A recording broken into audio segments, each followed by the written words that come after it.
Cruzando as Conversas. Oferecimento Galeazzi Sul. Há 40 anos a evolução dos metais. Associação dos Oficiais da Brigada Militar. Defendendo quem protege você. O Badesul valoriza você. Valoriza o Rio Grande. Conte sempre com o Badesul. E Porto Color. Boa noite. Começa aqui na RDC TV.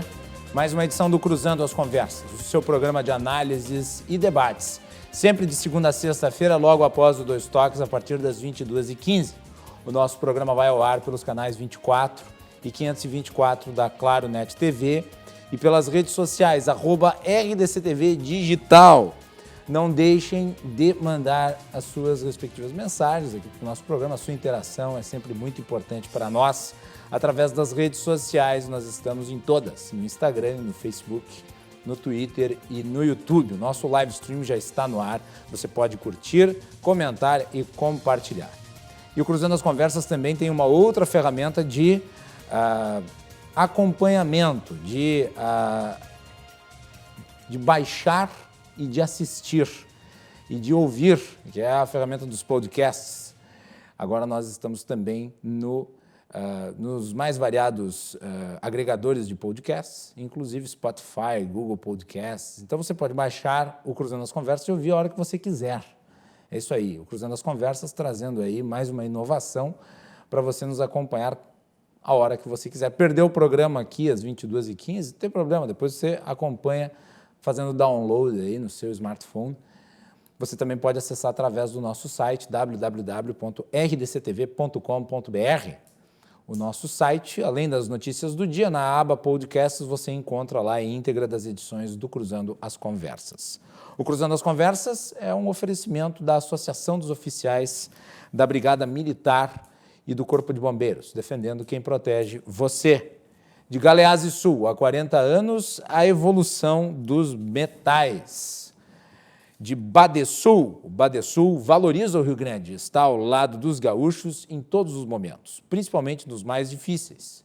E o Badesul está sempre ajudando no desenvolvimento do nosso estado, com investimento, inovação e muito trabalho. Com esse propósito, o Badesul contribui para o crescimento do Rio Grande do Sul e, junto com você, luta para superar todos os desafios. É pensando nisso e no desenvolvimento que o Badesul oferece oportunidades de financiamento para produtores rurais, municípios e empresas dos mais diversos tamanhos e setores. A gente valoriza você, valoriza o nosso estado. Badesul, Governo do Rio Grande do Sul, novas façanhas. E também de Porto Color, soluções gráficas. A Porto Color, atendendo através do WhatsApp, tem os serviços da Porto Color na sua casa. Na última sexta-feira, nós fizemos uma análise preliminar sobre o crescimento exponencial de Jair Bolsonaro nas pesquisas de intenção de voto, nas pesquisas de apoio, nas pesquisas de aprovação, para ficar com o termo mais específico. E ele cresceu 5 pontos percentuais e a sua rejeição caiu 10 pontos percentuais, o que é um patamar considerável. Dentro do governo, desde o início, foi o melhor resultado já alcançado pela administração. E aqui é importante ressaltar, esse resultado é alcançado exatamente no momento em que o Brasil vive uma verdadeira calamidade, né, relativa à pandemia do coronavírus, que, obviamente, tem efeitos na seara econômica, na seara social. Entretanto, ao contrário do que poderia se pressupor, o governo passa a ser mais bem avaliado do que anteriormente à pandemia. Houve um momento, ali em março, abril, maio, em que a popularidade do presidente caiu consistentemente. Mas depois, de certas políticas que foram implementadas, principalmente o auxílio emergencial, cresceu. E nós colocamos alguns desses números na edição de sexta-feira. Mas, obviamente, não se esgota. Nós vamos voltar a tratar disso hoje aqui no programa. Para falar sobre esse assunto, eu convidei, e estão aqui no estúdio da RDC TV conosco, professor de Direito Constitucional, Rodrigo Valim. Professor Rodrigo, bem-vindo, boa noite. Boa noite, muito obrigado pelo convite. É um privilégio. Muito bem. Quem também está aqui comigo, o meu xará, advogado Guilherme Collin. Doutor Guilherme, bem-vindo, boa noite. Boa noite, muito obrigado. Muito bem. E também por teleconferência nós temos outros dois convidados. Temos o Renato Dias, que é diretor no Ranking dos Políticos. Renato, bem-vindo, boa noite. Boa noite, Macalossi, um prazer participar. Muito bem. E por fim, nós também temos a participação do deputado federal Paulo Eduardo Martins. Paulo, bem-vindo, boa noite. Boa noite, Guilherme. Prazer estar com vocês novamente. Muito bem, eu vou começar pelo Paulo Martins, que está acompanhando de perto a situação. Paulo, hoje o presidente parece desfrutar no Congresso Nacional de uma base um pouco mais sólida do que antes. A que tu achas que se deve isso? Essa base ainda está em construção, Guilherme. Ela não foi necessariamente testada ainda. Houve uma mudança de tom de ambos os lados. O presidente sentiu que precisava de uma base, né? Uma série de fatos colocaram ele na defensiva e teve que mudar aquela postura do conflito permanente. Aquilo não funciona. Aquela tentativa de mobilização social para trabalhar na base da pressão, evidentemente que aquilo estressa a sociedade, aquilo não aprimora as relações com o Congresso e as coisas estavam travando. Felizmente, mudou a postura, ele está sendo mais pragmático, é a realidade se impondo, e agora sim há uma hipótese de formação dessa base. Acordos estão sendo feitos, mas é preciso estabelecer ali ainda uma relação de confiança, que ele deveria ter feito há muito tempo para que hoje já fosse sólido, e não que começasse isso agora com 1 ano e meio de governo. Mas é melhor que comece agora do que nunca. E tu falaste que essa base ainda não foi testada. Tu não atribui, por exemplo, a aprovação do marco do saneamento como uma vitória dessa nova composição congressual? Pode até ser que sim, mas essa já é uma matéria que ela vinha maturando na Câmara há muito tempo. Aliás, na Câmara já estava aprovada, né? Ela ficou no Senado e eu acho que ainda é insuficiente para esse teste na base. Vamos ver uma agenda que seja de governo mesmo, né? E aí vamos ver o quanto essa base cedeu aos valores do governo. Muito bem. Vamos às primeiras impressões aí do professor Rodrigo Valim. Professor, e aí, sua avaliação em relação à estabilidade do governo? Efetivamente, Guilherme, o acréscimo de popularidade indica mais estabilidade. Mas nós devemos ponderar bem esse aspecto, sobretudo em se tratando de Brasil. Do meu ponto de vista, estabilidade significa, primeiro, estabilidade das instituições. E nós temos grandes problemas no Brasil com o sistema de governo, com o sistema de partidos e, mais ainda, com o sistema eleitoral. Também contribui para o contrário da estabilidade, para a fragilidade dos governos que vão passando ao longo do tempo. Basta olhar a história do Brasil, também contribui a falta de consenso mínimo em torno das instituições. Os espanhóis, por exemplo, no final da década de 70, no final da era Franco, da ditadura Franco, como quiserem, eles foram capazes de construir os famosos pactos de Moncloa e geraram estabilidade entre polos que eram inimigos mortais, né? Vide a ditadura Franco e anteriormente a Guerra Civil da Espanha. Nós no Brasil não logramos esse consenso. E eu diria ainda uma terceira coisa, que pode parecer esquerdista, mas não é. Estabilidade depende de uma certa situação social, de um certo contexto social. E nós somos ainda, lamentavelmente, um país de muitas desigualdades.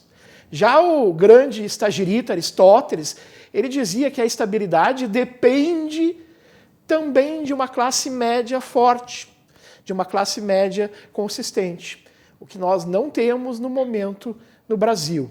Agora, professor, só já que o senhor falou sobre estabilidade social, é importante ressaltar que Saiu um indicador essa semana mostrando que o Brasil tinha atingido o menor índice de miserabilidade da sua história, com o uso do auxílio emergencial. Porque o auxílio emergencial representa um valor que está sendo dado a uma camada da população que é muito maior do que o nível de renda médio que essa camada da população pobre recebe historicamente, inclusive com auxílio de programas como o Bolsa Família.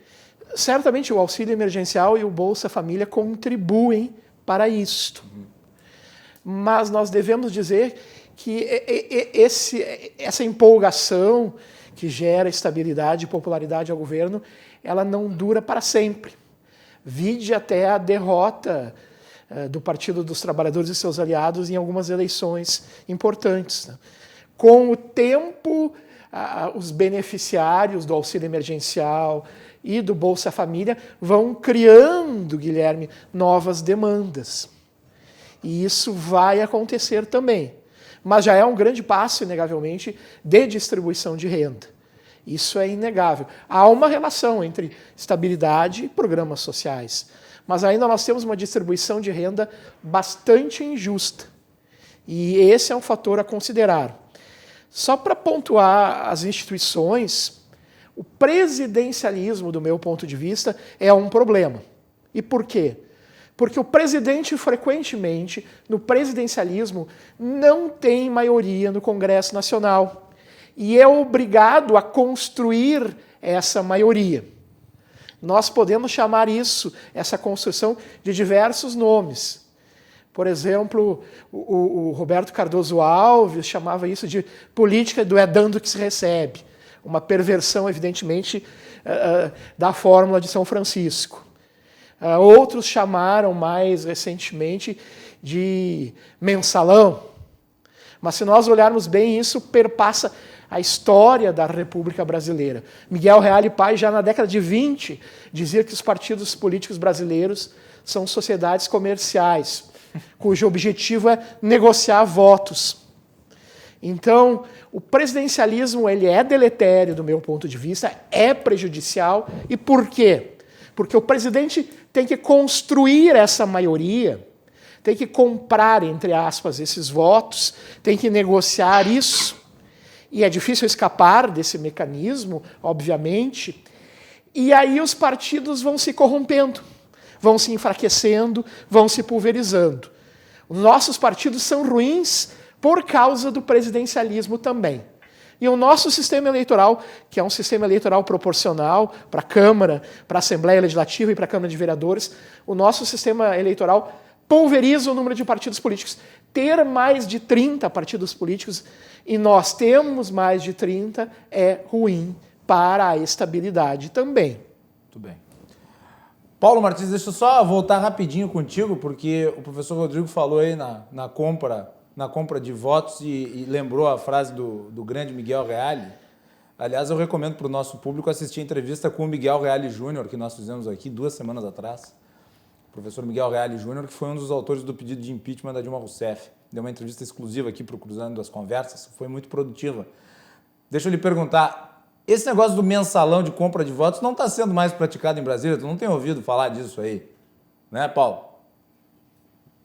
Guilherme, é importante até a gente fazer uma diferenciação aí. Mensalão é uma coisa, negociação de base, fazendo emendas ou até cargos, é outra coisa. A gente pode até achar imoral, não, enfim, tudo bem. Mas o mensalão era um dinheiro por fora, criminoso, roubado de estatais que ia lá alugar parlamentar. Quando os parlamentares pressionam por emenda e tal, isso é de orçamento para orçamento. Vai do orçamento da União para o orçamento de uma prefeitura. Não é desejável, não acho bom, mas acontece. E ela tem uma razão que não é simplesmente corrupção e tal. Isso pode até, e certamente acontece, no meio desse caminho, mas a origem dela está até na nossa estrutura federativa, onde a União concentra a arrecadação e as pessoas, as necessidades estão concentradas nos municípios. Então tem municípios de economia muito pouco dinâmica, em que a demanda da população, ela quer que o representante dela vá até a União e consiga dinheiro de volta. Essa estrutura gera essa demanda. e aí vai eleger quem? Um parlamentar puramente pragmático, para não fazer um julgamento moral aqui, que, independente do governo, ele vai tentar se aproximar do governo, usar o seu peso de voto para conseguir levar o recurso de volta para a base dele. Que é o que acontece. É o que acontece o tempo inteiro. Por isso que o tal Centrão, ele é governo quando é PT e ele acaba sendo governo quando é qualquer um outro. E assim será, enquanto essa estrutura e tributária permanecer. Porque vai haver demanda para esse tipo de atuação. Muito bem. Guilherme, os parlamentares que vivem de posicionamento acabam sendo muito mais restritos a grandes centros, onde tem o voto de opinião. Né? Nos grotões, não, é o voto do recurso para o município. Guilherme Colles. Bom, o que eu penso é que, primeiro, nós vivemos uma realidade em que a vontade da maioria, com muita frequência, é vencida pela vontade da minoria. Isso em várias questões, em vários aspectos, seja um assunto antigo, desarmamento. A maioria disse o que queria, num plebiscito que aconteceu, e a vontade não foi respeitada. E assim vai em vários assuntos. Até hoje, aliás. Até hoje, claro. Nós temos sobre a estabilidade do governo Bolsonaro. Ele tem o talento de, com algumas limitações, dizer aquilo que a população quer ouvir. Inclusive, ele consegue fazer isso, né, Colles, com uma capacidade muito semelhante à do Lula. Com uma visão diferente de mundo, mas a capacidade de comunicação é parecida. É a mesma, é outra face da mesma moeda. Então, nós temos um discurso emocional. Eu, pessoalmente, não me identifico muito com a maneira do Bolsonaro se expressar, mas se eu abstrair algum defeito de fala, algum defeito de retórica dele, eu vejo que muita coisa que ele fala tem lógica. Talvez se ele fosse mais educado, mais polido, digamos assim, ele seria mais bem aceito por alguns setores da população, sendo que, quanto ao mérito, muita gente, a maioria da população deseja. Desculpe te interromper de novo, Colles, tá? Mas note que agora o deputado Paulo Martins ele falou uma coisa que eu achei importante, vai de acordo com o que tu falaste, na verdade, só para complementar, mas ele menciona que o presidente ficou mais quieto nos últimos tempos. Sim. E imediatamente se gera esse efeito que tu menciona. Me parece que talvez ele tenha ajustado a sua retórica. Mas o que acontece? A população, em alguns aspectos, ela é muito carente de alguém que fale com toda indignação aquilo que a deixa indignada. E o Bolsonaro faz isso. Isso não o torna melhor do que seria se ele se expressasse de outra forma.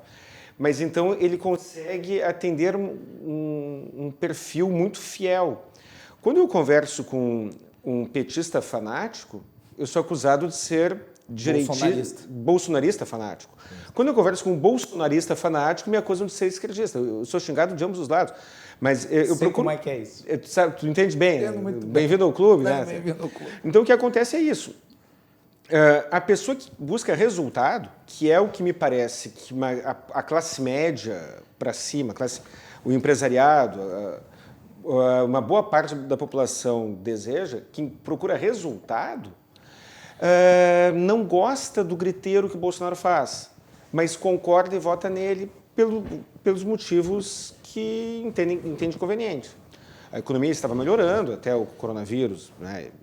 O Paulo Guedes baixou a taxa de juros, isso trouxe alguns reflexos que agradaram muitos economistas, né? E aquela pessoa que está aderindo ao Bolsonaro por conta do auxílio emergencial, na minha cabeça, ela pode talvez estar fazendo a coisa certa ou a coisa errada, mas pelo motivo errado. Seja pelo Bolsa Família, assim como eu acho errado a pessoa gostar do PT, votar no PT porque receber Bolsa Família, eu acho errado votar no Bolsonaro porque recebeu auxílio emergencial. Mas o que me chama a atenção é que o Datafolha, um órgão de pesquisa que tradicionalmente é acusado de se enganar em desfavor do Bolsonaro, reconheceu esse aumento de popularidade. E E ele tem... Inclusive no Nordeste. Inclusive no Nordeste. Principalmente no Nordeste. Eu acredito que aí talvez seja em função do auxílio emergencial. Sim. Mas temos, por exemplo, a questão da polêmica da cloroquina e ivermectina. Não tenho condições de saber se elas são eficientes ou não. Eu não tenho conhecimento técnico sobre isso. Porém, o que eu sei é que uma grande parte da população deseja. E me parece nítido que essa população, essa parte da população está sendo mal atendida quanto ao seu clamor por questões políticas. Onde vem o governo se intrometer, seja para forçar, seja para proibir o uso de uma substância que até 2 meses atrás, ou 1 mês atrás, era vendida sem receita, isso causa uma indignação na população.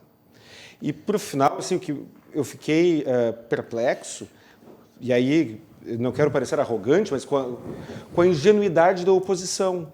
Porque quando vem o governo, quando vem o STF e corta as asas, digamos assim, do presidente, ele está justificando o insucesso. O raciocínio é lógico. Eu desejo fazer tal coisa de tal maneira. Aí vem alguém e diz que eu não posso fazer daquela maneira. Caso o resultado esperado não seja atingido, a culpa não vai ser minha. Então, os problemas que nós temos hoje, fica muito fácil para o Bolsonaro desviar da responsabilidade.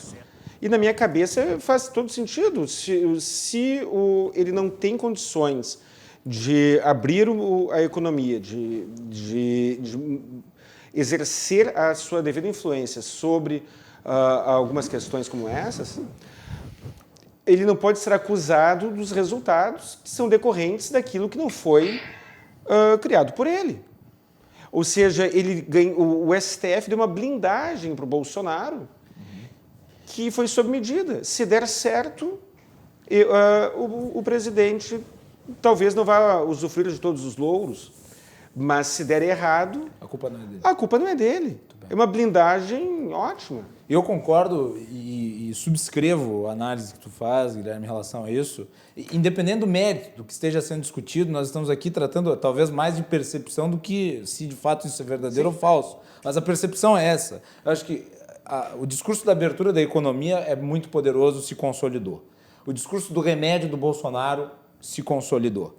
E o fato de que hoje os agentes públicos eles estão sendo cobrados diretamente, exatamente porque o Supremo Tribunal Federal decidiu da forma como decidiu, também isenta o presidente em boa parte, mesmo nós sabendo que existem atribuições objetivas do Ministério da Saúde. Renato Dias, tua avaliação. Então, Macalossi, eu acho que o que está acontecendo agora, na verdade, é uma acomodação dessa relação entre os poderes, né? A gente saiu de uma relação anterior que era aquele presidencialismo de coalizão, né, com mensalão, com petrolão, com várias formas aí de você cooptar praticamente o legislativo para dentro das pautas do executivo. Aí a gente foi para o extremo oposto, né, para um radical corte de relações. Né, o Bolsonaro não tinha nenhuma base, ele falou que não ia fazer o toma lá da cá, mas ele também não fez nenhum tipo de articulação saudável, né, como o deputado Paulo Martins destacou. O que aconteceu? Num primeiro momento, a gente teve até uma aprovação da Previdência, por exemplo, mas ali naquele momento havia ainda muito capital político, era recém-eleição, né, já tinha acabado de ser eleito com 57 milhões de votos.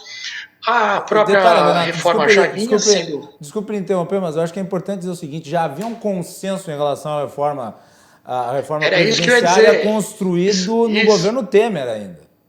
Já vinha sendo debatida, exatamente, era o que eu estava dizendo, já vinha debatida do governo Temer, havia um clamor popular, as pessoas foram às ruas para pedir reforma da Previdência, então é completamente diferente das outras pautas que depois ele não conseguiu andar. Né? Então você saiu de um extremo ali, num legislativo cooptado, para uma briga muito séria, né, entre os poderes, o que num primeiro momento até você vê uma parte saudável, que é você voltar a ter independência dos poderes, né? Isso também é importante. Do jeito que era antigamente era muito ruim. Então você tem que ter um Congresso independente do Executivo e do Judiciário. Essa é a essência da divisão entre os três poderes. E a gente começou a ver isso, a gente começou a ver um Congresso mais protagonista, na própria reforma da Previdência teve um papel muito grande, mas chegou uma hora que a coisa travou.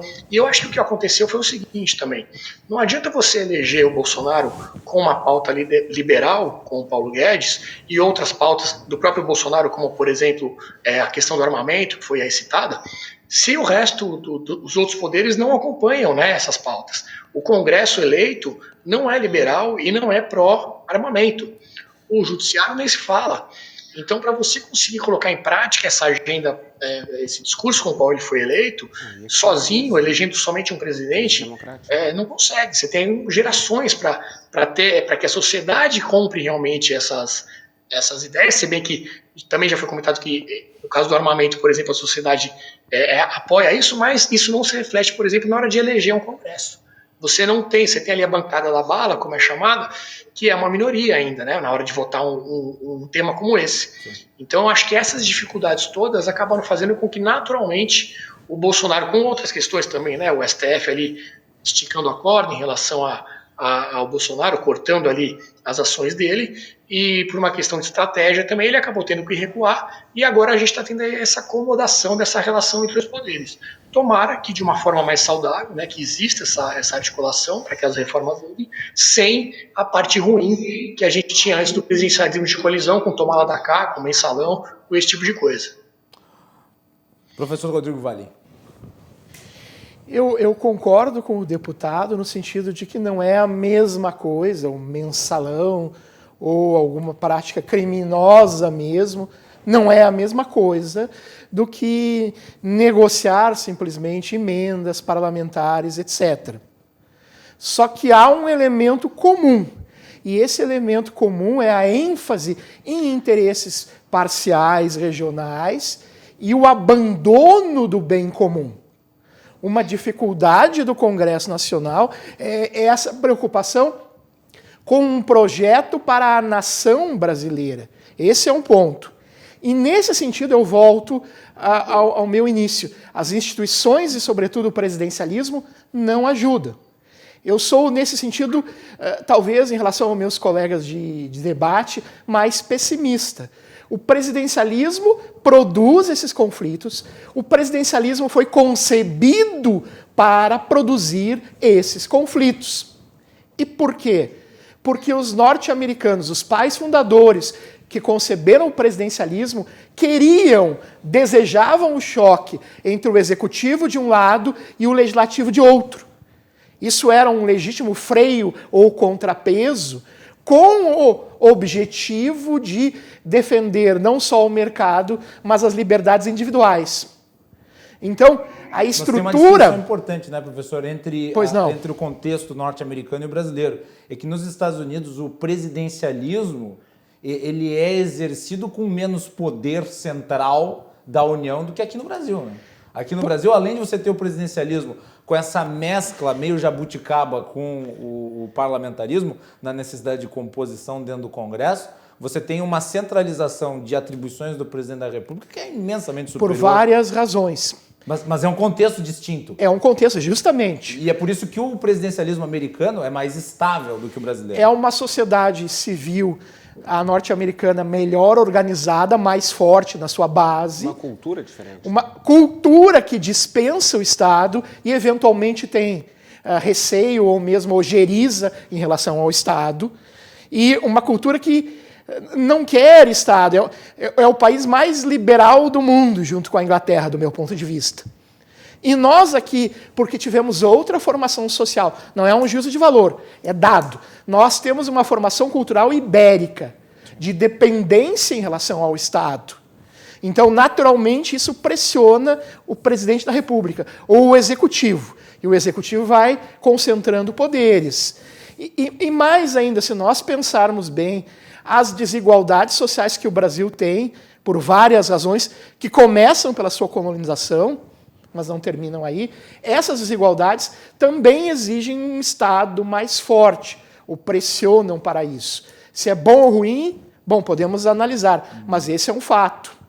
Então, essas pressões todas acabam gerando dificuldades no sistema mesmo.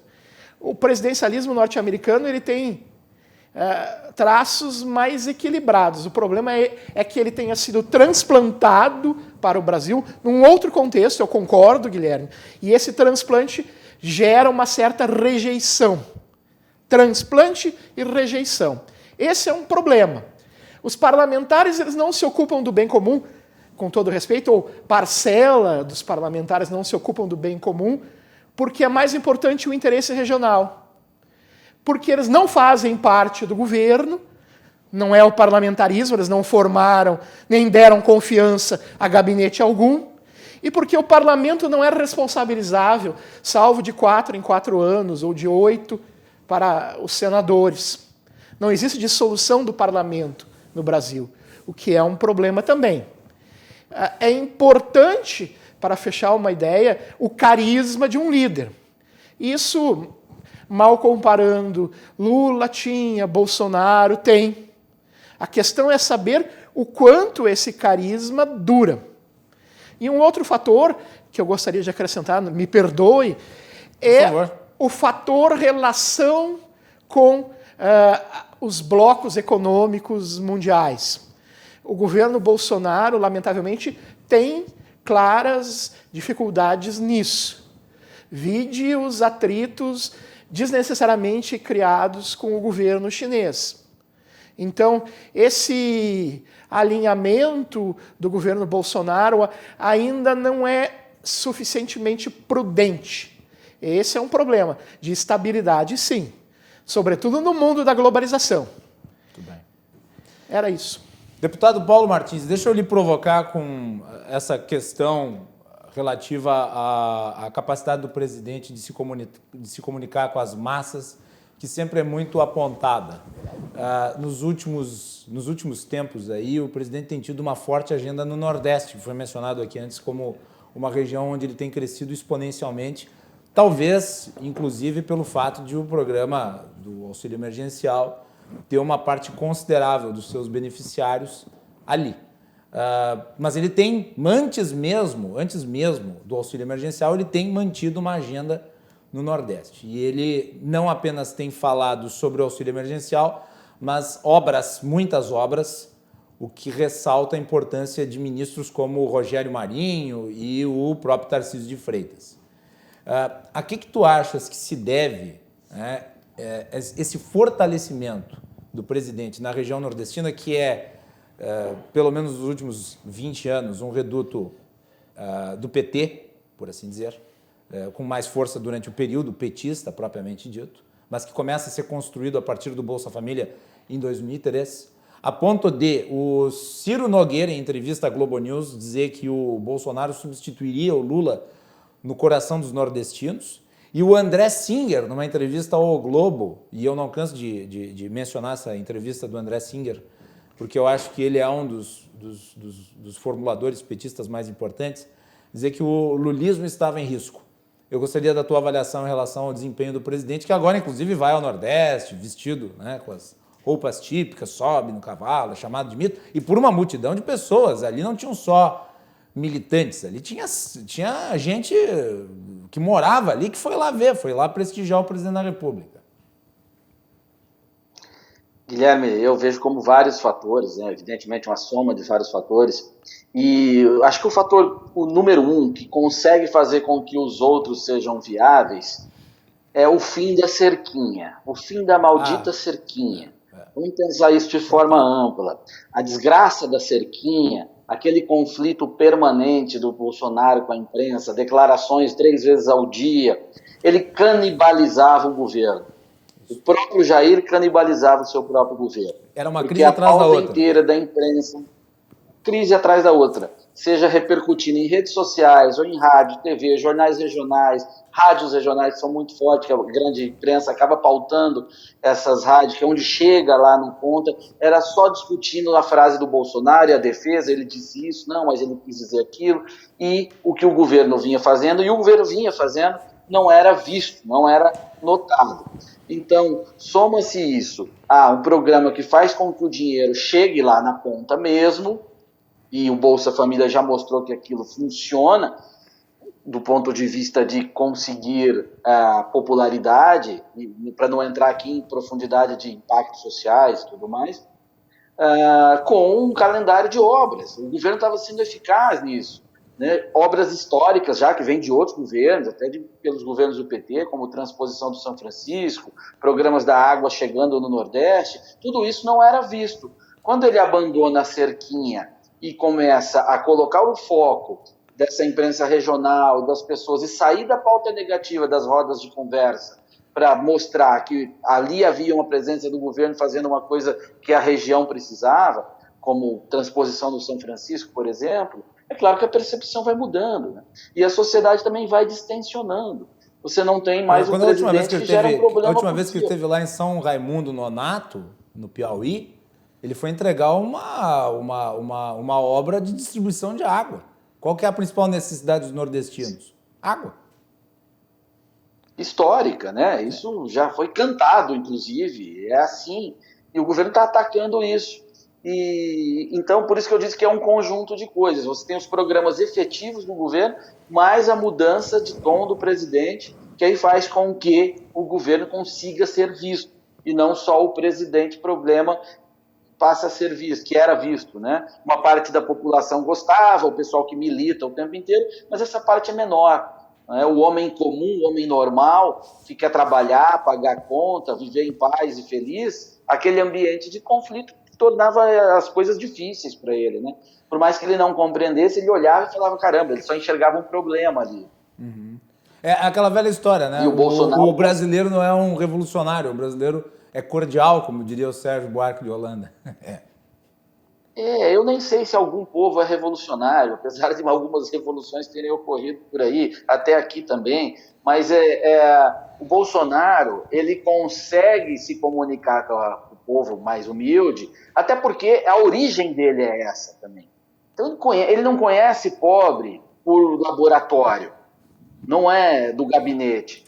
Né? É um homem que veio lá de Eldorado, eu conheço aquela região, é um negócio horroroso. Depois a sua ascensão social se dá através do Exército, que é talvez a instituição mais democrática, considerando os aspectos de inclusão e contato entre diversas realidades. Assim como o Lula, por isso que o cara consegue enxergar nele algum elemento, sabe, de conexão. Sim. E aí quando ele sai do conflito para ser um cara positivo, eu não esperava outra coisa, a alteração dessa percepção que a população está tendo e o seu aumento de popularidade. Guilherme Collins. Eu faço minhas as palavras do deputado em função de que o Bolsonaro ele batia muito na mesma tecla para agradar um perfil da população que já era dele, já era simpatizante a ele, e agredia muito os demais. Quer dizer, numa campanha para deputado federal, ele precisa atender um nicho social e ele tem voto suficiente para se eleger. Para presidente é um pouco diferente, para uma reeleição é um pouco diferente. Ainda mais quando se governa, né? Ainda mais que ele passa a ser vitrine, deixa de ser estilingue e passa a ser vidraça. Quando ele pega e para de falar aquilo que é totalmente desnecessário, para de comprar brigas desnecessárias. Ele não parou, né? Ele reduz drasticamente a compra de brigas desnecessárias, o atrito desnecessário, a briga que não vale a pena, ele reduz o desgaste para ele. Se ele tivesse feito isso há 1 ano e meio atrás, a situação política dele hoje seria mais fácil, me parece. Mas quanto à questão da estabilidade em si... Aliás, se tu pegar o governo ano passado, essa altura do campeonato, e comparar com o governo hoje, são dois governos muito diferentes. Pelo menos nessa estratégia de ação política. Sim, sem dúvida. Né? Sem dúvida. E agora ainda tem que administrar essa questão da pandemia, que é claro que ele pegou aquela blindagem que eu mencionei agora há pouco. Sim. Mas, assim, o apoio popular não é o único. O apoio popular não sustenta sozinho, deveria, talvez... ser mais importante, ser mais relevante, mas o trato com o Congresso ele é necessário, só que tem uma linha ali muito perigosa, que é o que é política e o que é politicagem aos olhos do povo. O que é negociação legítima e o que é negociata. E me parece que agora está tendo um critério um pouco melhor do que se via no passado, talvez. Com isso, ele consegue não danificar a imagem dele com quem já era seu apoiador e conquistar novos apoiadores. Mas eu vejo que nós temos aqui uma crise democrática institucional, voltando naquilo que falamos antes. A maioria da população deseja uma coisa e o Congresso não representa, é uma crise de representatividade. A maioria da população deseja Mas ressalte, esse Congresso foi o Congresso com o maior grau de renovação da história das eleições. E ainda assim continua, talvez tenha diminuído um pouco essa crise, mas continua essa crise de representatividade. É que o nosso modelo eleitoral também contribui para isso, né? Contribui, Quer dizer, o voto claro. proporcional é uma coisa que O voto proporcional simula o grau de representatividade dos parlamentares. O conflito de interesse, quando eu falo conflito de interesse, não estou desqualificando a pessoa. O conflito de interesse é algo que vai além da pessoa. Quando alguém foi eleito com votos de um determinado eleitorado, se está comprometido com aquele eleitorado, ele muitas vezes fica entre a cruz e a espada. O que eu faço? E outras vezes ele simplesmente abandona o eleitorado dele e vota no sentido oposto e decepciona aquele eleitor. Aí que eu vejo a crise de representatividade que nós vivemos há muitos anos, desde sempre. Então, por essas e por outras, eu penso que está melhorando, mas num ritmo lento. Renato, para fechar o bloco, vai lá, Renato. Perdemos conexão com o Renato Dias? Ainda o temos? Ele caiu? Produção. Alô, indo agora? Vai lá, Renato, para fechar o bloco. Opa, agora sim. Essa constatação feita de que bastou o Bolsonaro fechar a boca ali do cercadinho para que as coisas melhorassem, comprova que ele mesmo era oposição ao governo, né? Que muita gente brincava que a gente fazia a sua própria oposição, ficou muito claro. E ficou muito claro também que não há oposição. Ele está aí. Concordo integralmente. Ele está com essa popularidade lá em cima e está muito fácil para o Bolsonaro. Essa questão eleitoral aí para 2022, claro, tem a questão aí do auxílio e tudo isso, mas se ele não fizer nada de errado, se ele não fizer muita besteira, eu acho que ele ganha por WO, porque toda a turbulência que vinha era causada pelo próprio Bolsonaro. Bastou ele melhorar um pouco em relação a isso, ficou comprovado que existe um vácuo do outro lado. Então você vê o pessoal falando aí de fascismo, de ditadura, de não sei o quê, machismo, essas palavras. Você comentou muito bem, né, Macalossi, naquele podcast sobre o Felipe Neto, né? Quem é a voz da oposição é o Felipe Neto. Ou seja, não existe. Ele se tornou, porque os pretensos líderes da oposição estão absolutamente perdidos. O Lula está mais interessado nos seus processos e em tentar criminalizar o Sérgio Moro e os procuradores da Lava Jato. O Haddad não existe, porque o recall do Haddad é o Lula. E o Ciro Gomes, que seria o terceiro nome, ele não consegue nem a confiança da esquerda, porque ele abandonou o Haddad no segundo turno da eleição presidencial. Então eles estão perdidos, eles estão sem um eixo unificador e mais, eles estão sem discurso. E isso acaba se denotando pelo fato de um youtuber ter alcançado esse status de importância dentro da oposição de esquerda. O centro está perdido também, mas me referindo especificamente à esquerda, hoje o referencial é um youtuber. Exatamente, e eles se aproveitavam muito das escorregadas e das crises que o próprio Bolsonaro criava para poder ter algum discurso. Quando ele parou de fazer isso, o discurso acabou. Muito bem.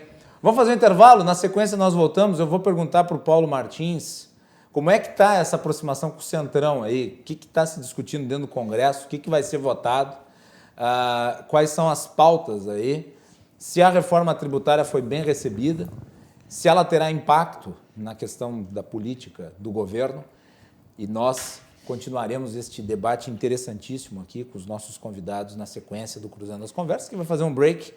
Nós já voltamos com o deputado Paulo Eduardo Martins, o Renato Dias, diretor do Ranking dos Políticos, o professor Rodrigo Valim e o advogado Guilherme Collins.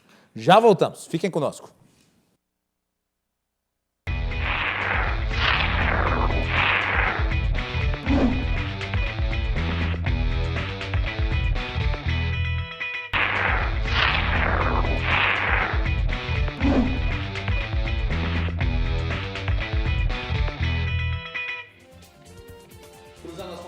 De volta aqui na RDC, nós estamos falando sobre governo Bolsonaro, a estabilidade que o presidente alcançou aí nos últimos tempos, apesar da pandemia, né? E é um feito, inequivocadamente. Nós tentamos entender aqui o que está se passando. Na edição de hoje do nosso programa, o deputado federal Paulo Eduardo Martins, também o Renato Dias, que é diretor do Ranking dos Políticos, e eu sempre recomendo que vocês acessem lá o Ranking dos Políticos, é um meio de informação sobre o trabalho parlamentar excelente. Também o Rodrigo Valim, que é professor de Direito Constitucional, e o Guilherme Collins, que é advogado e é meu xará, além de tudo, né? Tem um nome bonito, além de tudo, né? Nossas mães eram muito bom gosto, né? Exatamente, né? Muito bem.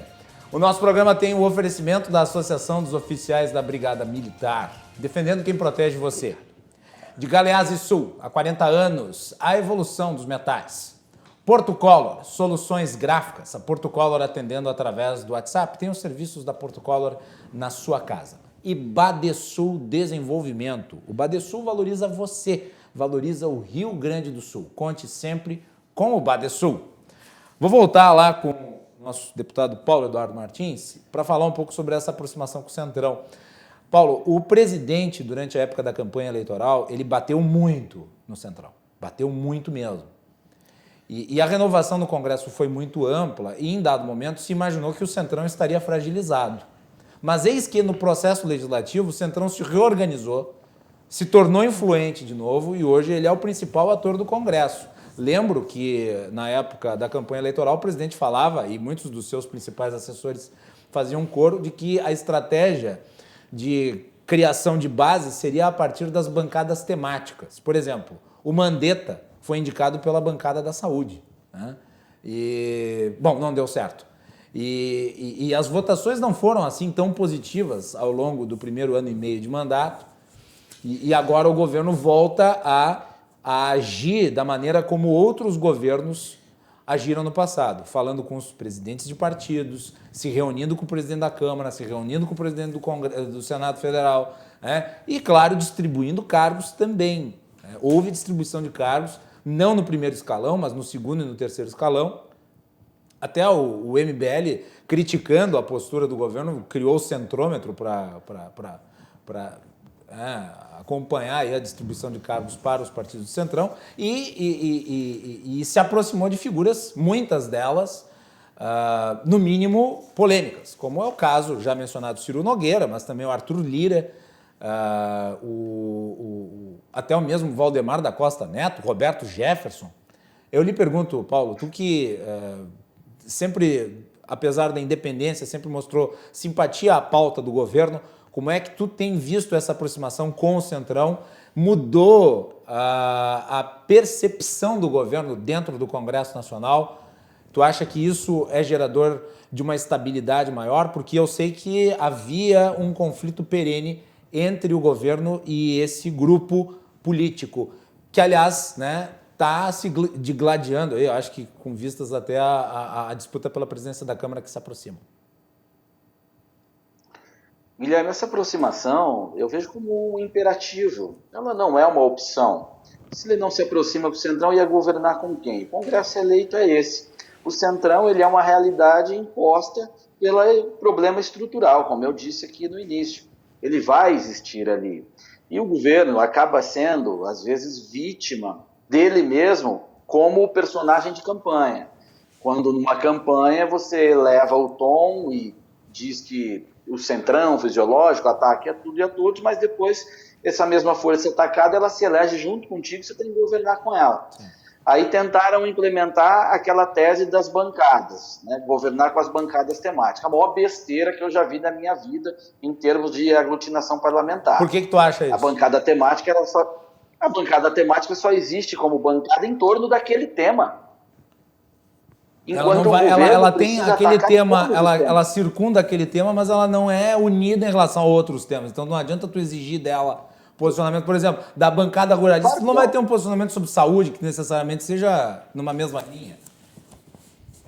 Exato, claro que não. Uma besteira, aquilo sem tamanho, tá? E contra a lógica de funcionamento regimental da casa, inclusive. Porque a casa funciona com lógica partidária, onde a liderança do partido tem muita influência sobre o parlamentar, porque é ela quem indica o parlamentar para as comissões, por exemplo. Sim. Então, quando você trata sobre determinado tema com um partido e faz um acordo, o líder do partido tem instrumentos para conduzir a bancada ou tentar conduzir a bancada na direção do acordo que foi firmado.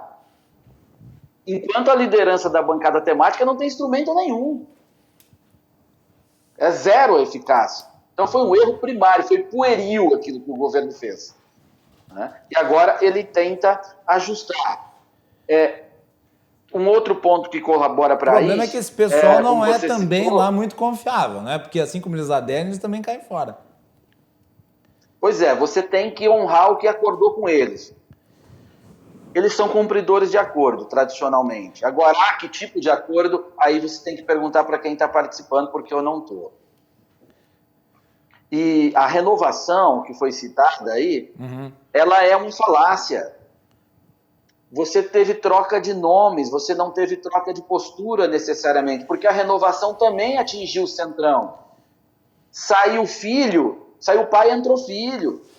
Entrou o neto, o bisneto. Ou saiu fulano e entrou neto, entrou alguém do mesmo grupo político, que é para simplesmente dar continuidade naquela sistemática de poder local. Então a renovação, de fato, ela é muito pequena. Ela foi maior do que em qualquer outro momento, é verdade. Eu lembro quando eu cheguei à Câmara em 2016, que eu era suplente e assumi o mandato, tinha eu e mais um ou outro lá que não tinha sobrenome, que o pai não era deputado. Outra grande parte das pessoas que eu conhecia, eles já vinham de família. E outros, nesta legislatura, ele já é deputado estadual por 2, 3 mandatos, e ele vai exercer o primeiro mandato federal agora, mas já está na vida há muito tempo. Não é preso à estrutura partidária, preso no sentido de compromissos históricos, né? Que o cara foi formando ao longo da carreira, então não havia essa renovação de 50%, ela jamais seria prática, jamais. Não funciona assim. Então o governo tem que conversar com quem está lá, seja lá quem for o presidente. E tu não acha... Uma última pergunta, antes de a gente continuar aqui na roda, para dar tempo de todo mundo falar e falar mais do que uma vez, Paulo. Mas tu não achas que isso pode ter um efeito político no sentido de o presidente ser acusado de estelionato eleitoral por falar uma coisa na campanha e depois praticar outra durante o governo? Porque uma coisa é a política como ideal, outra coisa é o realpolitik, quer dizer, a política de fato. Né? Certeza, perfeito. E ele já está sofrendo essas acusações. E vai sofrer, porque falou uma coisa e que é impossível na realidade, que você tem que fazer outra em algum grau. E aí você fica vítima do sarrafo que você levou.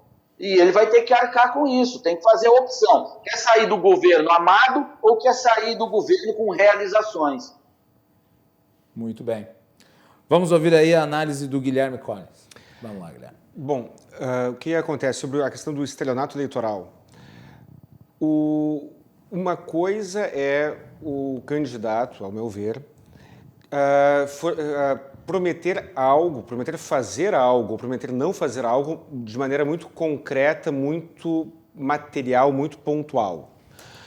Quando o Bolsonaro prometeu governar sem distribuir cargos, sem negociar cargos, como se ele fosse sozinho, por exemplo, como se estivéssemos elegendo um ditador. Qual será o ditador agora? Será o fulano? Ele não dependerá do Congresso. Eu não acreditei naquilo. Mas realmente ele falou isso. E eu me lembro, numa das entrevistas que ele deu, ele disse: não, mas eu presumo que quem vota em mim votará nos deputados que me apoiem. Mas isso me parece muito irresponsável a pessoa fazer uma aposta dessas, né? Não faz sentido. E, infelizmente, em termos de discurso em campanha política, Até porque o voto é muito pessoal, né? sim, No Brasil, o voto é muito pessoal. é muito fulanizado. Muito fulanizado. Quer dizer, o cara que vai votar no Bolsonaro não quer dizer que ele seja de direita. Ele vai votar no Bolsonaro. Assim como no passado ele votou no Lula e votou num parlamentar E no de deputado- um nível... Tipo, votou no Lula... O cara é ruralista e vai Isso. votar, ou o cara é professor e vai votar na categoria dele. Olha, o que aconteceu, o que teve de gente que votou no Lula e no Pastor, como é que é o nome Feliciano? dele? No Pastor Feliciano não foi brincadeira. Muita gente fez isso. E acontece também o contrário. Então, por isso que eu acho que é uma irresponsabilidade do candidato, se ele realmente acredita que vai atrair votos para deputados que o apoiem, para que ele consiga votar sem participar do jogo político, me parece que é muita ingenuidade, não é irresponsabilidade muito pesada, muita ingenuidade dele. Mas isso não significa que ele precise que ele precise sujar as mãos como outros sujaram no passado. É uma balança aí muito complicada, né? O que fazer, né? Engolir alguns sapos, dar alguns ministérios, pode ser ruim, pode ser frustrante para o eleitorado, para o eleitor do Bolsonaro, ver o Roberto Jefferson na posição que está. O eleitor do Bolsonaro não acha bonito o Roberto Jefferson ali. É um sapo que me parece que o eleitor do Bolsonaro está engolindo. Faz vista grossa, mas, de um modo geral, não é isso que ele esperava. Só que ele também entende que o que ele pode fazer, né? Eu tenho que abrir mão de algo para que haja um mínimo de governabilidade. Porque a máquina pública ela tem regras muito... E vamos lá, né? E talvez o Paulo até concorde com o que eu vou falar agora. Chegou-se a tal limite dentro do Congresso que já se especulava o fim do mandato. Sim, se falou gente pedindo a renúncia e ficou feio o havia negócio. boatos de que haveria uma renúncia do Bolsonaro. Então, O clima estava ruim. Olha. Sim, e então, assim, nesse cenário todo, eu acho que nós ainda temos muito a evoluir. A sociedade tem muito a evoluir culturalmente. A questão da fulanização do voto, a irresponsabilidade de eu vou votar no fulano porque ele jogou no meu time, porque ele é bonito. Não votarei no fulano porque eu acho ele muito, muito antipático. Quando aquilo ali, tu não vai morar com a pessoa, tu vai morar com o candidato, tu tem que ver qual é a proposta dele e qual é quão factível é que ele cumpra aquilo que ele está propondo. E aí, a questão, voltando para o início da pauta, a estabilidade do governo Bolsonaro. Existe, ao meu ver, uma fragilidade da estabilidade de qualquer governo quando nós temos quando nós temos um Congresso tão volúvel a questões do jogo político. E isso, para mim, é preocupante. E sempre foi. Renato Dias. Depois fechamos esta rodada com o professor Rodrigo. Vai lá, Renato. Ainda em relação a essa questão da renovação, né? Além dos parentes, tem casos, por exemplo, Aécio Neves e Gleisi Hoffmann que saíram do Senado e foram para a Câmara, né? Se você for olhar na estatística, eles contam como renovação da Câmara. É verdade. Então é muito enganoso você olhar só o número à primeira vista.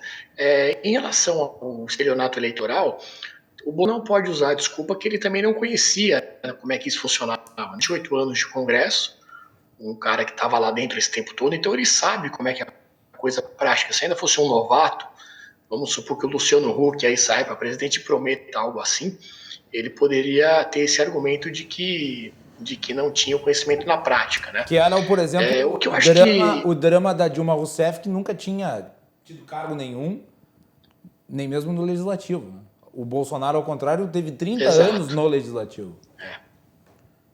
Pois é, mas se você for olhar também, essa tese dele de que as pessoas votariam nos candidatos que ele indicasse, ela até que aconteceu. O PSL elegeu mais de 50 deputados, né? Um partido nanico que teve lá o efeito, todo mundo votando 17, sem nem saber quem era a pessoa. Quando chegou lá dentro, tinha muita gente que não tinha nada a ver com a ideologia. Carreirista, né? Um bando de carreirista. Exatamente, de corporativista e tudo isso.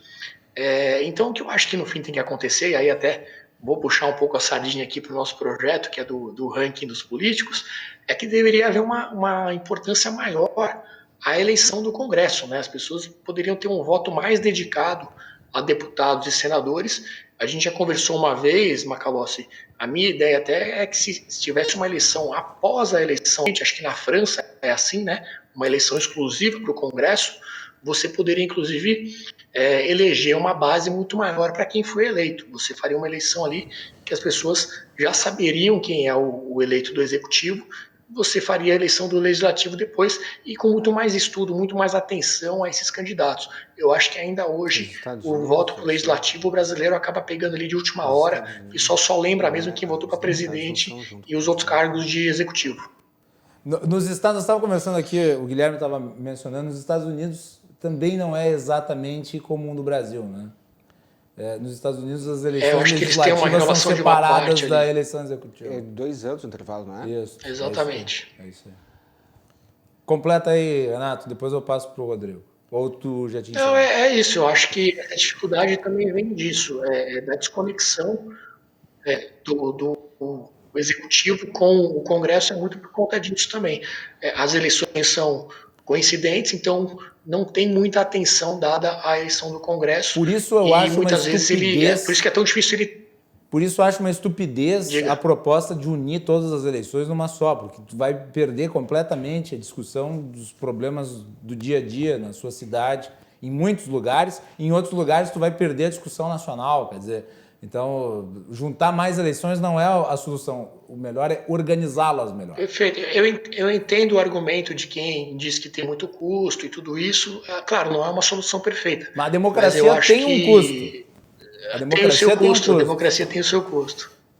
E é por isso que é tão difícil também o presidente ter uma base de apoio, se não for com esses... A gente já comentou aí da composição, do tomar lá da cá, e nos piores casos do mensalão. Professor Rodrigo, é possível montar uma base sem mensalão e sem petrolão? Em termos ideais, sim.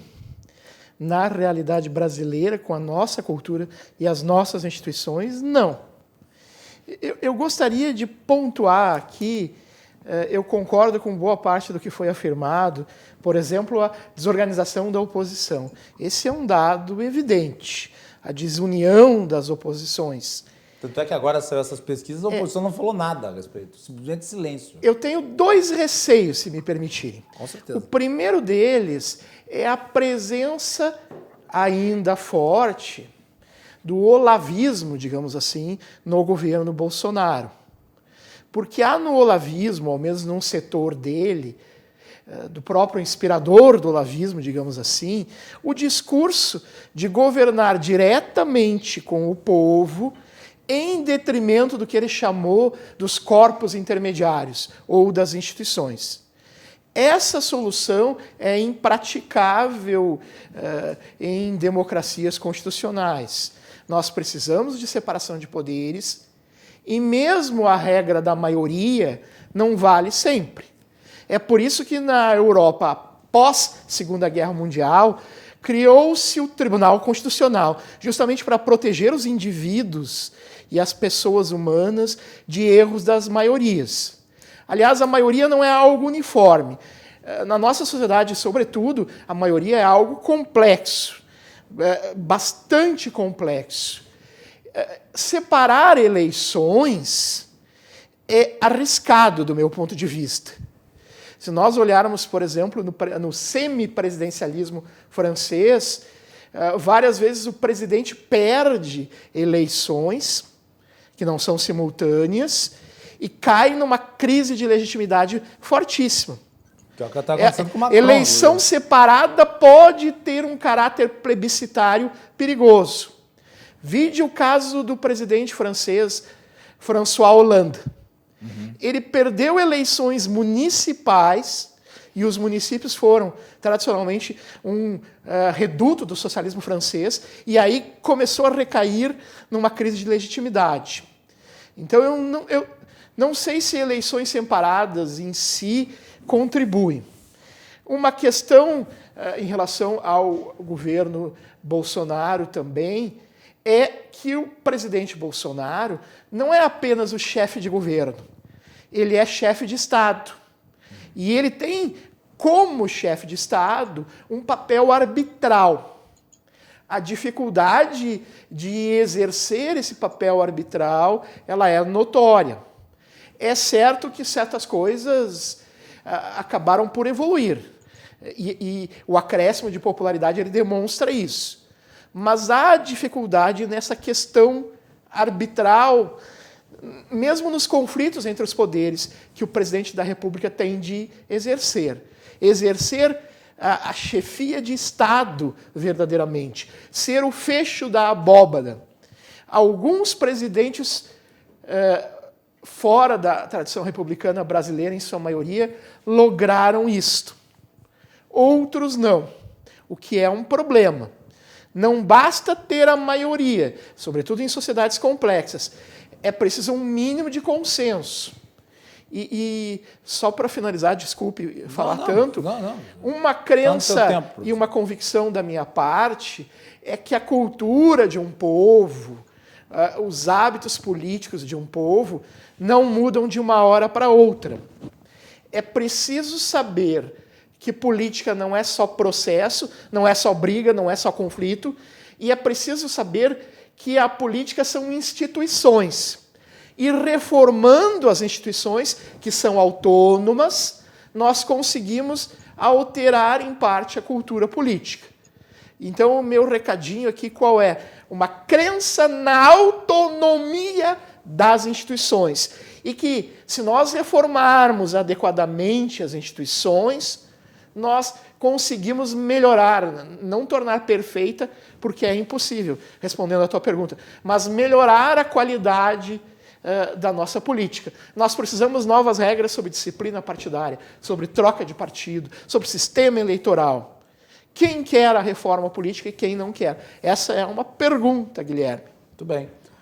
Eu vou passar a palavra para o deputado Paulo Martins. Eu gostaria de tocar nesse assunto que o professor Rodrigo mencionou, que diz respeito a como é bem entendido, pelo menos, a formação do governo, que seria em setores, basicamente 3, o setor dos liberais, os militares e essa ala que é conhecida como ala olavista, ala ideológica, desse o nome que quiser a ela.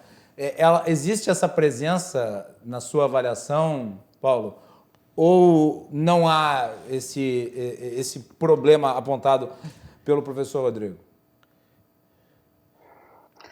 Ele até existe, mas nem tanto como falam. Assim. É claro que tem a presença militar muito grande, você tem sim a presença liberal, sobretudo ali no Ministério da Economia, apesar de algumas perdas agora, mas o espírito disso prevalece. E olavistas são poucos no governo, são poucos. E a presença olavista ela se dá muito mais por influência externa do que por agentes dentro do governo. Com pessoas em cargos e tal. Você tem pessoas em cargos muito baixos, podem até exercer a sua influência em si, mas o próprio presidente ele é muito sensível às demandas de redes sociais, essa tensão que ele monitora o tempo inteiro. E é onde o pensamento ali de influência do Olavo de Carvalho é muito presente e acaba exercendo também uma influência aí. Mas vocês falavam também sobre estabilidade e eu acho que um ponto muito importante para a gente tratar, que é essa crise de representatividade, né, ou de legitimidade, vamos dizer assim, ela decorre de problemas de estrutura partidária. A única maneira de se obter um mandato no Brasil é através de um partido, é o único caminho. Você não tem candidaturas independentes. Os partidos são financiados com dinheiro público, ou seja, eles têm receita garantida. Quando eles têm receita garantida... A dificuldade do Novo de não usar o dinheiro. Não conseguiam nem devolver. Então, quando você tem receita garantida, a busca por legitimidade social, popular, ela fica em segundo plano. O partido se torna um cartório aí aqueles que dominam o partido vão usar do partido apenas para eleger a si ou quem eles escolherem. Aí soma-se isso ao sistema proporcional, você tem uma banalização das candidaturas, porque é preciso fazer um coeficiente mínimo para o partido obter uma cadeira no parlamento. E deve ser preciso de um chamador de voto ou algo do tipo. Isso. Não, o chamador de voto, as pessoas pensam que é o cara que faz bastante voto. Não, não é. Esse é o player real, é o cara que seria um candidato competitivo em qualquer sistema. Mas como é proporcional, ele precisa de uma chamada rabeira, né, o rabiola, de muitos candidatos para o partido atingir aquele quociente. Então, ao invés de ter 2 ou 3 candidaturas, que seriam reais competidores, o partido passa a ter 45. Aí, com financiamento garantido, os partidos, as pessoas formam partidos, então você tem um monte de partido que não representam nada socialmente, mas eles estão lá, são meios legais, mais de 30 nós temos, cada um lançando 30, 40 candidatos a deputado. Então você tem aí, no Paraná, na última eleição, mais de 400 candidatos a deputados federais, para 30 vagas. É claro que as pessoas têm percepção de pouquíssimas campanhas, e aí você tem uma banalização do voto como consequência. Muito bem. Professor Valim, volto para ti, depois a gente completa a roda final aqui com os nossos outros Já dois é a roda convidados. final aqui? Não, é a última roda, depois só as despedidas. Certo. Vai lá, doutor Valim. A reflexão importante aqui diz respeito também ao sistema de governo. As pessoas dizem, mas adotar o parlamentarismo no Brasil com esses partidos, na verdade, esses partidos são partidos que, ruins que sejam, e o são, falou-se aqui da crise de representatividade, mas esses partidos surgiram, se desenvolveram, se pulverizaram no presidencialismo. Então, nós temos partidos ruins no presidencialismo. Nos Estados Unidos da América, um problema é diferenciar os democratas dos republicanos. É muito difícil. Eu acho fácil. Será? Eu acho facílimo. Uns são patrocinados pela Coca-Cola e outros pela Pepsi. É mas uma das diferenças que eu conheço. Mas na média... Uma hora dessa de debate isso com Isso seria mais outro calma. debate esse. Aí nós seria vamos, outro debate. Uma discordância interessante, professor. Mas pode prosseguir, vai lá, continua. E no início, realmente, ao presidente Bolsonaro parecia fazer falta o que muitos chamaram a liturgia do cargo. Isso parece estar sendo, aos poucos, se não houver reversão, adquirido. A cerquinha já não funciona tanto. Não funciona. No entanto, essa função arbitral de coesão entre os poderes ainda não é tranquila. Nós ainda estamos receando uma futura crise. Um problema muito sério no Brasil, de qualquer forma, é o fenômeno da judicialização da política. E o ativismo judicial. Exato, que é uma consequência não raro disso. Por que tantos conflitos políticos, sociais, são resolvidos num poder que não tem a legitimidade para isso? Esse é um problema, de novo, da engenharia das nossas instituições. O excesso de ativismo judicial. Modificar, por exemplo, o nosso modelo de controle de constitucionalidade é um outro debate, também seria algo muito importante. Eu, então, lhe repasso a palavra. Muito bem, perfeito, Guilherme. professor, obrigado. Nós temos só mais alguns minutinhos aí, vamos tentar distribuir entre o Guilherme e o Renato. Nós temos aí temos até 23h45 para encerrar o bloco. Vamos lá. Guilherme Collins. Eu confesso que eu não sou muito otimista numa melhora significativa a curto prazo no nosso desenvolvimento cultural. Pelo que eu sei, eu nunca fui para o Japão, nunca visitei o Japão, mas pelo que eu sei, os advogados no Japão têm problemas de trabalho, porque o japonês atingiu um nível cultural tal que ele se autocompõe. Se eu bato no carro, se meu imóvel está com vazamento para o apartamento de baixo, se eu bato no teu carro, eu pago. E eu não jogo com o manual embaixo do braço. É isso que eu vejo muito aqui no Brasil. O administrador público e o seu opositor jogam com o manual embaixo do braço. Aí vem o boicote. Né? O que é jogar com o manual embaixo do braço? É eu pegar regras que foram feitas para uma determinada finalidade e aplicá-las de maneira literal para outra finalidade, havendo uma distorção daquele regramento. E essa questão cultural vem da sociedade. Aí eu vou vou repetir aquilo que muito se fala. O povo critica os seus governantes, porém o próprio povo tem essa questão, essa prática. O nosso Código Civil tem um artigo que prevê como obrigação a observação da boa-fé nas relações. Qual é o nome que se dá para uma sociedade que precisa uma lei que diga que ela deve agir com boa-fé. Se eu preciso que o Código Civil diga que eu tenho que agir com boa-fé, isso é um indicador de um subdesenvolvimento cultural muito grande. E por essas e por outras, eu acho que não vai ser nesta geração que nós atingiremos o ideal, ou uma grande evolução. Mas o trabalho formiguinha deve começar. E deve começar como? Com o rigor, com a vigilância, com a autovigilância dos atos de todos, né? do que se pratica, seja na vida privada, seja fiscalizando os gestores públicos. E eu vejo também, já concluindo, pedindo perdão pelo... Não, imagina, ainda temos uns minutinhos, mas é que eu queria fazer a rodada de despedida, então só... O que eu vejo também é que está havendo uma modernização por parte da própria oposição.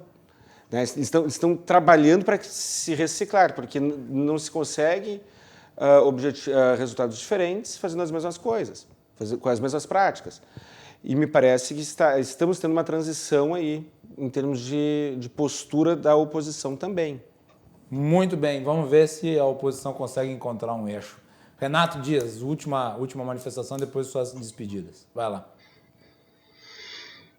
Bom, Macalossi, sobre essa questão da reforma política, né, tão necessária, um dos pontos também que eu acho muito importante seria a candidatura avulsa, né, independente, sem necessitar aí de um partido para você estar afiliado. Mas tu não acha que isso fragilizaria os já muito fracos partidos brasileiros? Eu acho que não é isso que fragiliza os partidos, né? Eu acho que é a questão deles não representarem uma ideia. E eles acabam só existindo por conta dos incentivos ruins, que são os fundos. Né? Por mim, pode ter 300 partidos. Não é a questão da quantidade. O problema é que eles só existem no Brasil para poder negociar o tempo de TV, a verba e tudo isso. Se você pudesse criar o seu partido e se virasse para tomar conta dele, inclusive conseguir os fundos, como até o Partido Novo tentou fazer, não tem problema nenhum para mim a quantidade de partidos. E quem quiser ser candidato avulso, poderia ser também. E a gente está vendo agora uma situação muito inusitada, que é o Bolsonaro negociando aí a sua possível volta ao PSL, justamente por conta desse sistema, né? Olha só que coisa, saiu daquele jeito, brigou com todo mundo, né? Rachou o partido no meio, e agora ele precisa de um partido para ser candidato. Tentou criar um partido novo dele, o Aliança pelo Brasil, a coisa não foi para frente, por conta de toda essa dificuldade que tem para criar um partido, e agora tem que negociar para poder voltar. E no final das contas vai ser bom para os dois, porque o PSL vai conseguir ali a força dos votos do Bolsonaro, e o Bolsonaro recebe de volta todo o caminhão de dinheiro aí, de tempo de TV e tudo isso do partido. Eu acho até que eles vão acabar se acertando. Vai ser uma reconciliação tipo novela mexicana. Exatamente, bom para os dois lados. E eu acho que essa questão da sociedade de confiança também é muito que o Paulo Guedes vem falando, né? O Bolsonaro fala de vez em quando também. Hoje em dia, você no Brasil, você vai fazer um negócio, você tem certeza que o outro cara quer te ferrar em algum momento, né? Quer te passar a perna em algum momento. Então isso é algo também que demora muitos anos, coisas aí para as próximas gerações. Só para terminar em relação à composição política, outra coisa que acontece também, é que aí o deputado Paulo pode falar mais, o Congresso ele sente o cheiro, né, para onde está indo as coisas. Então agora que o Bolsonaro está com a popularidade em alta, a aprovação muito boa, eu não duvido que esse apoio aí do Centrão e até de outros que estavam um pouco na dúvida vai aumentar ainda mais, porque o cara quer estar do lado do time vencedor, né? Então, esse pessoal que vai para um lado e para o outro vai depender muito também da popularidade. Ele estando com a popularidade alta, eu acho que ele também facilita de conseguir mais apoios, porque lá na frente tem eleição e a gente sabe que o político vive de voto. É isso aí, é a filosofia da biruta de aeroporto. Senhores, olha, foi um debate extremamente produtivo, muito importante aí para compreender o que está se passando. Nós vamos rapidamente aqui para a rodada de despedidas dos convidados. Guilherme, muito obrigado por ter vindo. Boa Eu noite, que agradeço obrigado. o convite. Obrigado. Volte outras vezes, né? Ah, perfeitamente. Com certeza. Professor Rodrigo, muito obrigado por ter vindo também. Obrigado. Uma frase. Uma frase. Alphonse Daudet, século XIX na França, romancista. O caldeirão da popularidade. É bom aquecer as mãos perto dele, mas quando ele transborda, queima. É isso aí. Obrigado. Obrigado, professor. Renato, obrigado por ter participado hoje aqui. Parabéns aí pelo trabalho junto ao ranking. Eu que agradeço, convidar todos a conhecerem nosso site, é o politicos.org.br, lá tem o ranking dos senadores e deputados, e também seguir a gente nas redes sociais, é só procurar por ranking dos políticos. Um abraço a todos. Muito bem, e por fim, deputado Paulo Eduardo Martins. Paulo, só para manifestar aqui, eu sei que o deputado Caio Nárcio era muito seu amigo, e infelizmente nós tivemos aí a notícia de que ele acabou se somando a esse conjunto de brasileiros que pereceram em virtude do coronavírus. Fica nessa despedida também os meus sentimentos aí pela tua perda, que eu sei que é pessoal. Meu abraço e obrigado. Obrigado, Guilherme. Foi um prazer participar. Realmente uma situação muito difícil, estou muito sentido com isso. O Caio era realmente meu amigo. Ele já tinha um outro problema de saúde que ele vinha lutando e se complicou aí com o Covid. A esposa grávida, esperando um filho. É muito difícil, viu? Mas obrigado pelos sentimentos, pela consideração. Um grande abraço. Muito bem, é isso aí. E só para ressaltar, o deputado Caio Nárcio tinha 33 anos de idade. Ele tinha a minha idade. Muito triste. Ele é um de muitos. Senhores, nós voltamos depois do intervalo com João Carlos Silva, direto de Brasília, os bastidores do poder, depois do intervalo.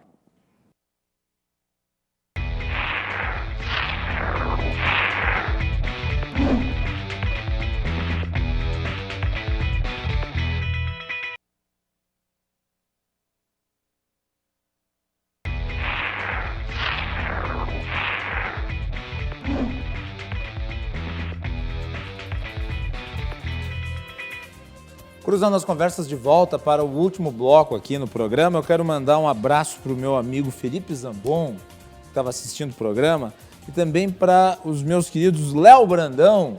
Um abraço, Léo, sempre na audiência, e também para o Bruno Queiroz, que também nos acompanha. Aliás, agradecer o Bruno também pela interlocução aí para a vinda do professor Rodrigo Valim, que foi muito, muito, muito boa aqui no nosso programa. E espero que vocês que tenham assistido aí nos 2 primeiros blocos tenham gostado.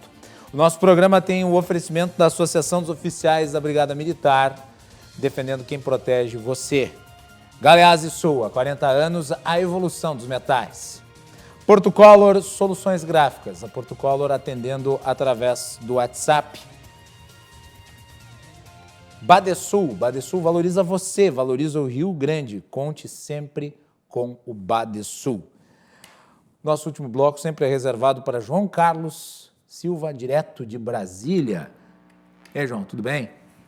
Boa noite, Macalós, telespectadores, tudo bem? Tudo tranquilo, e contigo? Tudo tranquilo.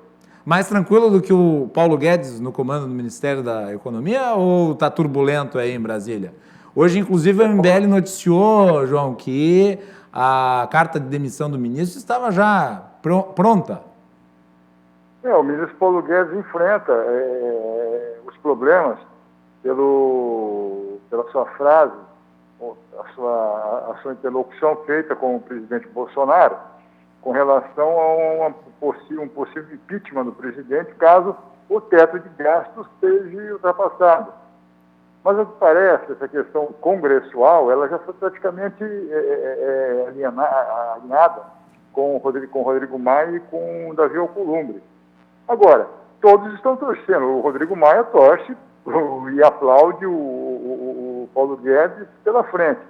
Pelas costas, ele quer que o Paulo Guedes saia o quanto antes do Ministério da Economia. E isso causou uma turbulência grande aqui no final de semana.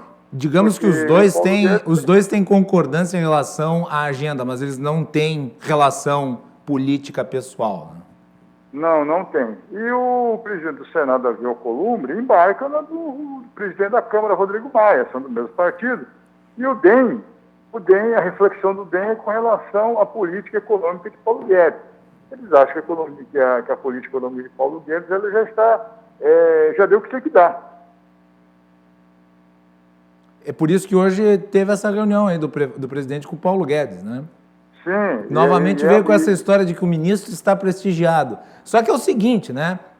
Quanto mais tu precisa dizer que o sujeito está consolidado, mais prestigiado, que o cargo é dele, que ele que manda, menos se tem confiança que ele permanece. Porque ninguém precisa... Como diria o Twin Lannister, como diria o Twin Lannister, se você precisa dizer que é rei, você não é rei. Sim, com certeza. Quando você afirma categoricamente, não, ele está prestigiado, ele está comigo, ele é do meu time, se isso for repetido 2, 3, 4, 5, 6 vezes, pode ter certeza que a carta de demissão está pronta, só falta assinar. E nós vimos esse episódio exatamente da mesma maneira com Luiz Mandetta e com o Sérgio Moro. Sim. Foi exatamente assim. Exatamente. Principalmente com o Sérgio Moro. E a especulação de que o presidente do Banco Central, da equipe, aliás, do Paulo Guedes, Roberto Campos Neto, poderia assumir no lugar do Guedes? O presidente do Banco Central, Roberto Campos Neto, ele tem uma linhagem de família. Roberto Campos, seu avô, foi um grande ministro, um grande diplomata, um ser político de altíssimo renome nacional e internacional. Uhum. Ele é muito consciencioso daquilo do que faz o Banco Central. Ele é tido pelos políticos como uma pessoa centrada, uma pessoa que escuta, um jovem, um discreto, e que pode, sim, resolver o problema da questão da economia. Qual que é o problema? Essa junção de governo e Congresso, que o Paulo Guedes, às vezes, entra em choque tanto com o Maia e com o Alcolumbre. Isso vai acabando refletindo no mercado econômico. E é importante dizer, né? Sob esse ponto de vista, o Paulo Guedes é muito parecido com o Bolsonaro. Ele não é uma pessoa de fácil trato. Não, difícil. Ele é enérgico, visceral, ele não tem papas na língua. Isso é um problema. Não tem. Principalmente quando tu precisa ser líder de um processo de negociação. Quer dizer, precisa ter a capacidade de convencimento. E, obviamente, o convencimento não se dá pelo atrito, né? E na história do país, você teve ministros da Fazenda e depois, hoje Economia, que tiveram um livre trânsito no Congresso para conversar com os parlamentares, discutir teses, projetos de ampla repercussão, trazendo para dentro do governo o que o governo precisa, na verdade, trazer o Congresso para dentro do governo. Isso Paulo Guedes não está conseguindo. E se você coloca um ministro, uma pessoa no ministério, que tem essa capacidade, o governo é excelente. João, saindo um pouco da questão econômica, indo para Lava Jato, vai ser julgado aí o Deltan Dallagnol. Qual que é a expectativa em relação? Tem as ações aí do Renan Calheiros, Cátia Abreu. Ele permanece, será, à frente da operação? O Deltan Dallagnol... Inclusive, eu devo dizer o seguinte, inclusive vi hoje, agora não lembro quem é que colocou isso e tal, acho que foi uma nota oficial, dizendo que os procuradores, eles têm prerrogativa de intransferibilidade, de não serem movidos, peraí, mas das suas alçadas, não de operações, não de, até porque a operação pode acabar, e aí? Ele vai continuar atuando no foro, dele, mas não mais à frente da operação. São duas coisas diferentes. O que cair no colo do Dallagnol, com certeza dá faísca em Sérgio Moro. Esse é o problema. Sim. O Supremo sabe os poderes que Dallagnol tinha. A classe política agiu rapidamente para que a sua força fosse diminuída.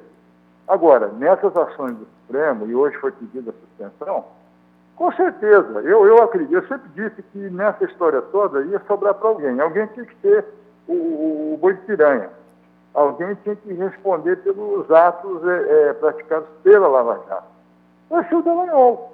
Porque a classe política não vai deixar barato, não vai deixar por menos essa questão. Se houve excessos e se houve problemas durante todo o processo de investigação da Operação Lava Jato, com certeza os juristas que estavam envolvidos, que estão envolvidos no processo com os seus clientes, vão entrar em ação. Isso aí não tem a menor dúvida. E tu acreditas na possibilidade de ele ser afastado? Eu acredito. Aliás, em Brasília, fato dado. Nos poderes, todos acham que haverá o seu afastamento. Mas nós sabemos que o Supremo Tribunal Federal, apesar de ele ter se unido, principalmente em relação a essa questão das fake news, ele tem em relação à Operação Lava Jato pelo menos duas alas. E a ascensão agora para a presidência do Supremo Tribunal Federal é de um ministro considerado lavajatista, que é o Fux. Isso não pode dar sobrevida ao Deltan? Pode até ser, mas aí é o seguinte, o que está em jogo é uma vaga para o Supremo. Uhum. Quando o Sérgio Moro estava no Ministério de Bolsonaro, ele foi para o Ministério com a certeza absoluta que seria indicado ministro para o Supremo. Essa era a ideia, a concepção era essa, acabou não dando certo. O próprio Supremo não quer o Sérgio Moro lá. Isso todos sabem. O time que está lá não quer o Sérgio Moro por perto.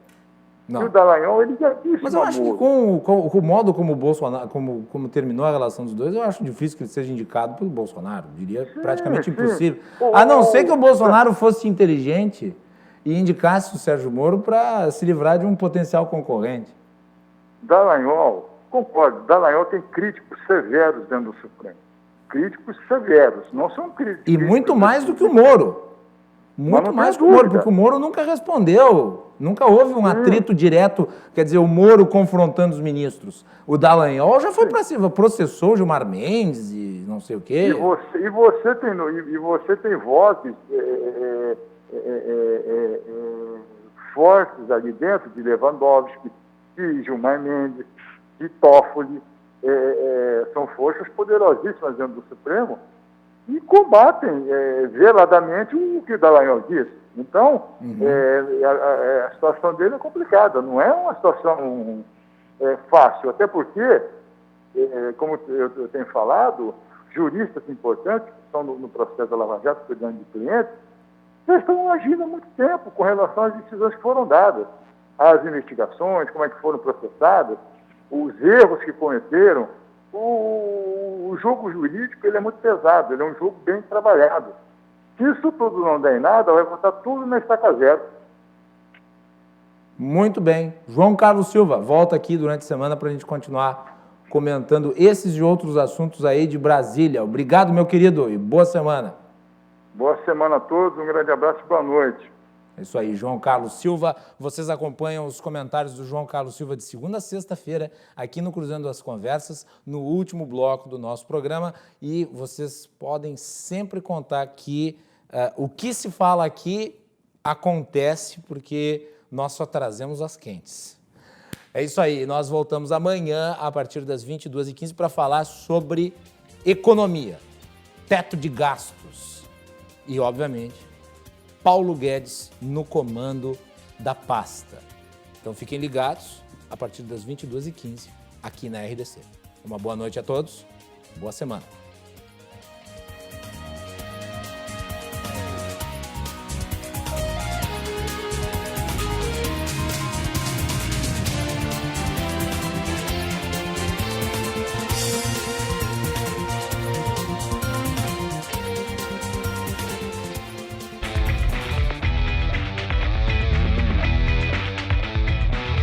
Cruzando as Conversas. Oferecimento Galeazzi Sul. Há 40 anos a evolução dos metais. Associação dos Oficiais da Brigada Militar. Defendendo quem protege você. O Badesul valoriza você. Valoriza o Rio Grande. Conte sempre com o Badesul. E Porto Color.